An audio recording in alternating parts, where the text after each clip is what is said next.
Memória afetiva é aquela que traz alegria, que você lembra com carinho. Às vezes a gente sente até o cheiro, a gente sente como se estivesse no lugar. Sabe quando a gente às vezes lembra de uma comida, você vai comer uma comida e fala, nossa, que gosto da comida da vovó. É essa memória afetiva que a gente tem. Então essa memória afetiva que o Carlos estava falando, que traz uma emoção, gera uma emoção na gente. Por que a gente está falando sobre isso? Porque a memória afetiva, quando ela não é tão lembrada no momento de um insight que você precisa ter dentro da relação, vai prevalecer as memórias negativas. Infelizmente hoje no meio da igreja o mais está gerando é memória negativa.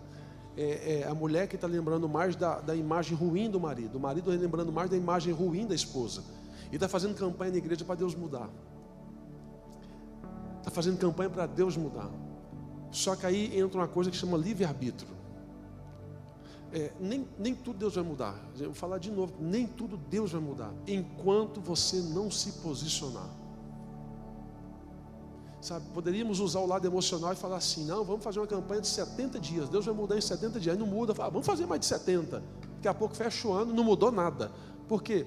Porque Deus respeita uma coisa que Ele deu, chamado livre-arbítrio. Por mais que o livre-arbítrio está debaixo da soberania de Deus, você precisa entender que algumas coisas não é Deus que vai fazer, é você que tem que fazer. Por exemplo, casamento, é Deus que escolhe? Não, Deus pode dar direção. Mas por que Deus não escolhe? Porque a decisão é sua. Por que a decisão tem que ser sua? Porque se der errado lá na frente, você não vai falar que foi Deus. Não, mas foi Deus que mandou eu casar, está dando errado. Não. Deus abençoa as nossas escolhas. Por isso que a decisão tem que ser sempre nossa. Então, dentro da atmosfera espiritual, o perigo é você querer colocar na conta de Deus o que é responsabilidade sua.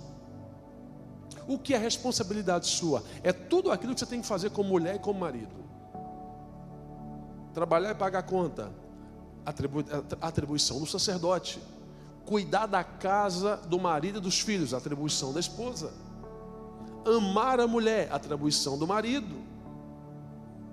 Ser auxiliadora no todo, atribuição da mulher. Deus poderia ter completado tudo isso em nós. Por que Ele não completou? Porque tem coisa que é você que tem que fazer. Tem coisa que é eu que tenho que fazer. Senão as coisas não fluem. Jesus, certa feita, ele falou sobre colocar vinho novo em odres novos e não colocar vinho novo em odres velhos. Por quê? Porque a fermentação do vinho novo, ela estoura a estrutura do odre velho. Jesus estava dizendo o seguinte: você tem que parar de viver de coisa do passado e começar a viver de coisas novas daquilo que eu estou fazendo na sua vida. Quem sabe essa primeira oficina de casais que nós estamos fazendo aqui é para você ver o que tem que se ajustar, qual que é a fenda que tem que entrar, qual que é o parafuso que tem que ser apertado. Pastor, o meu casamento é maravilha, glória a Deus por isso, mas sempre tem alguma coisinha para melhorar. Sempre tem que ter um parafuso para ser apertado aí. Se está tudo normal, abra o olho. Não é sobre traição e adultério. É sobre o perigo que um ou outro pode ter, ou os dois estão na mesma zona de conforto. O propósito pode estar travado. Muita coisa pode estar travada e os dois estão achando que está fluindo. O pior perigo que tem é você patinar e não sair do lugar. Rodar e não chegar a lugar algum. A ausência de propósito, a ausência de confronto. Não é afronta, confronto.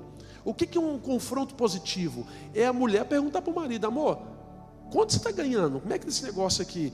Eu posso comprar uma xícara para mim, amor? O marido perguntar para a esposa: como que foi, amor? O que está acontecendo aqui? O que está fluindo? Quando falta o diálogo na casa, vai ter um buraco dentro do propósito. Gente, e é bom você discutir a relação do lado positivo, nem que seja com o travesseiro, deitado com a cabeça no travesseiro quando for dormir. Nem que seja quando no carro, andando no carro, vai falando como é que foi o dia. É bom, porque você vai interagindo para saber se vocês não estão juntos, mas em mundos diferentes. Tem casamento que o marido toma a decisão, a mulher vai saber 3 meses depois. Tem casamento que o cara está alterando o contrato da casa, a mulher está alterando o contrato do condomínio, o outro não está sabendo de nada. Daqui a pouco tem um caminhão chegando na porta, está colocando as coisas dentro. Fala: o que é isso? Não, a gente está mudando para a casa do lado. Olha, você não me falou nada. Falta de propósito, falta de diálogo entre o propósito dos dois. É normal da mulher perguntar para o homem. E o homem não tem que achar que é chato. É normal a mulher perguntar para o homem. E a gente tem que dar graças a Deus por isso, porque essas perguntas podem trazer muitas revelações dentro das decisões que a gente toma. Tem decisão que a gente toma que é tomada pela emoção. Tem decisão que a gente toma que, se não tiver uma mulher equilibrada, um homem equilibrado, tem pessoas que gastam o que não pode, faz o que não deve. Principalmente aqui na América, que o consumo é exagerado, que o proibido é proibir, que o poder de compra é muito grande. Se o casal não tiver um comum acordo financeiro, ele entra em dívidas, fica na mão de agiotas, pega daqui para tampar ali, tampou aqui, pega dali já pega aqui, não consegue alinhar um propósito financeiro, é um perigo. Por isso que a gente tem que tomar um cuidado de saber aonde a gente pisa, o tamanho do nosso pé, da nossa perna que a gente vai dar, no sentido de que, será que eu consigo fazer isso agora? Será que eu posso comprar? A pergunta mais lógica para nós, eu preciso disso agora? A pergunta mais inteligente para nós, isso é importante para mim nesse momento?